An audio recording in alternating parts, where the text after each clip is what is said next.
প্ৰয়াত জয়ন্ত মহাপাত্ৰ দেৱৰ প্ৰতি প্ৰথমে মই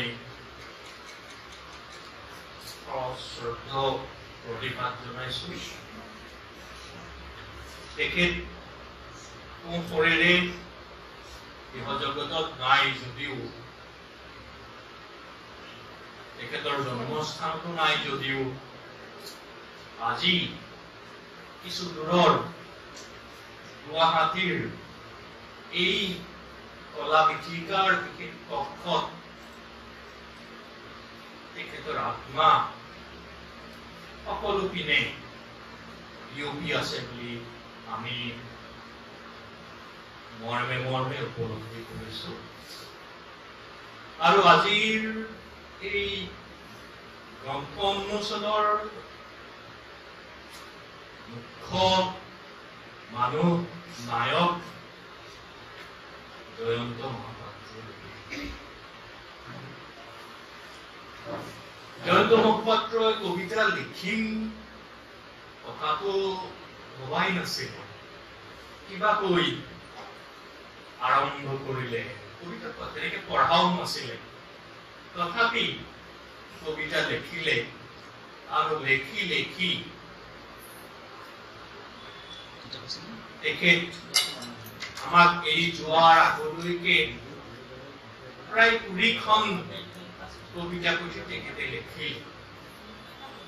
আমি এই জয়ন্ত মহাপাত্ৰৰ কবিতা এই কিতাপখনত তেখেতৰ 18খন কবিতা পুথিৰ কবিতা অনুবাদ ইয়াতে সন্নিৱিষ্ট কৰিছো।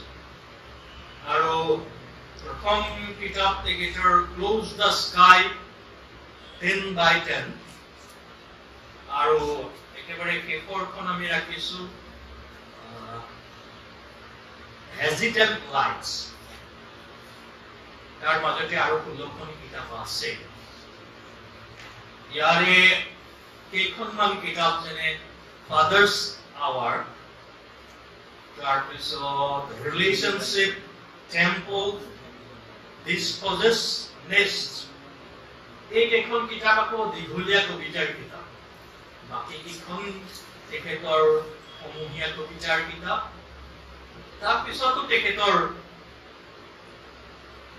2018 চনত পেপাৰৱাল মিডিয়াৰ পৰা, চমুকৈ পোয়েট্ৰীৱালাৰ পৰা তেখেতৰ কালেক্টেড পোয়েমছ ওলাইছিলে।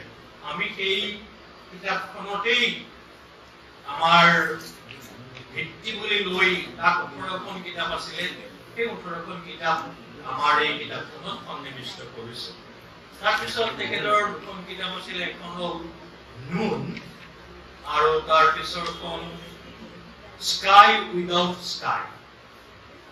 আমি সেই 2খন ৰাখিব নোৱাৰিলো, কিয়নো আমি পেপাৰৱাল মিডিয়াৰ কিতাপখনেই আমাৰ মূল ভিত্তি হিচাপে লৈছিলো। সেইকাৰণে আমি 16জনৰে সৈতে 17জন অনুবাদক এই কিতাপখনৰ লগত জড়িত হৈ আছো। আৰু বেছ কিছুদিন ধৰি আমি এই কামটো কৰিছিলো। আৰু আজি আমি অনুবাদক সকলোকে খবৰ দিছিলো, সকলো আহিব পৰা নাই, বহুত দূৰত থাকে, কেইজনমান আকৌ অফিচৰ ব্যস্ততাৰ কাৰণে আহিব পৰা নাই। যিয়েই নহওক, আমি কিতাপখন উন্মোচন কৰিবই লাগিব। আমি কেইদিনমান আগতেই, যোৱা মাহতেই কৰিম বুলি হল ঠিক কৰিও তাৰপিছত কেনচেল কৰিছিলো। এতিয়া যিয়েই নহওক, জয়ন্ত মহাপাত্ৰ যদিও কোনো উদ্দেশ্য নোহোৱাকৈ কবিতা লিখিবলৈ আহিলে, আমি জানো গাৰ্চিয়া লৰ্কা, ফেডেৰিকো গাৰ্চিয়া লৰ্কা, তেখেতৰ জীৱনৰ লক্ষ্য আছিলে কবিতা লেখা। জয়ন্ত মহাপাত্ৰৰ তেনেধৰণৰ কোনো লক্ষ্য নাছিলে। কিন্তু আহি আহি তেখেত আমাৰ সকলোৰে হৃদয়ৰ, আমি সকলোৱে ভাল পোৱা এজন কবি হৈ পৰিলহি আৰু ভাৰতবৰ্ষৰ যি মাটি পানী ইয়াৰ যি সমস্যা ইয়াৰ ভৌগোলিক ইয়াৰ ৰাজনৈতিক সাংস্কৃতিক অৰ্থনৈতিক যিবোৰ সমস্যা এই সমস্যাবিলাকৰ বিষয়ে তেখেতে কবিতাসমূহ লিখিছিল ঘাইকৈ আৰু ইংৰাজী ভাষাত লিখিছিল যদিও তেখেত এজন ভাৰতীয় কবি আৰু আমি যেনেকৈ কওঁ যে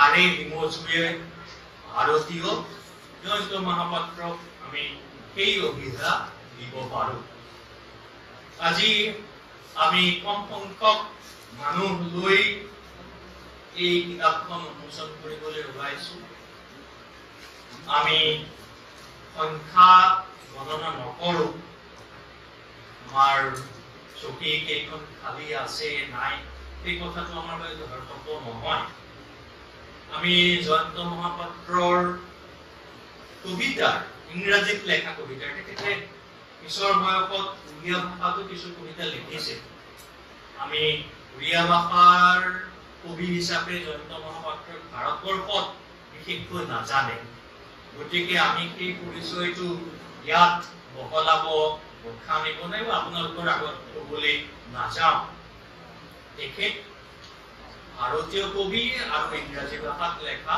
এজন কবি সেই হিচাপে তেখেতক নিশ্চয় জানিছে আৰু আমাৰ উদ্দেশ্য এই বিশ্বকবিজনক আমাৰ অসমীয়া ভাষালৈ অনুবাদৰ যোগেদি পঢ়ুৱৈসকলৰ মাজত চিনাকি কৰি দিব লাগে আৰু কবিতাৰ জয়ন্ত মহাপাত্ৰৰ হাতত কেনেধৰণৰ ৰূপ কেনেধৰণৰ ৰূপান্তৰ ঘটিছিলে কেনে বিকাশ ঘটিছিলে তাৰ স্বৰূপ অসমীয়া কবিসকলে পঢ়ুৱৈসকলে যাতে লাভ কৰে তাকে উদ্দেশ্য কৰি আৰু জয়ন্ত মহাপাত্ৰৰ প্ৰতি আমাৰ যি দায়িত্ব